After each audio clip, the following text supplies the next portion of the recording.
Welcome to Let Me Fix This. Enjoy the video. In this video, I will explain how to change the default font in Outlook Classic.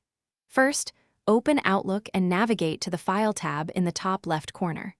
From there, select Options to open the Outlook Options dialog box. This is where you will find all the settings to personalize your email experience, including font preferences.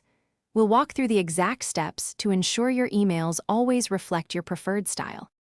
Once the Outlook Options window is open, look for the Mail category on the left-hand side and click it. Then, on the right, you'll see a button labeled Stationery and Fonts. Click this button to open a new dialog box where you can set your default fonts.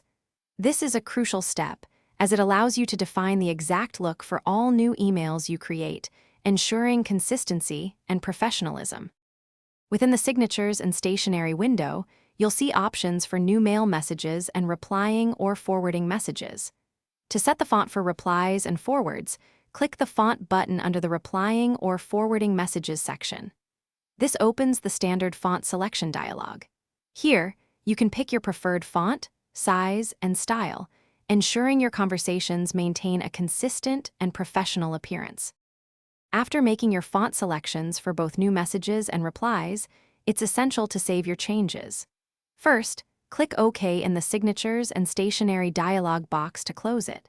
Then, click OK in the main Outlook Options window.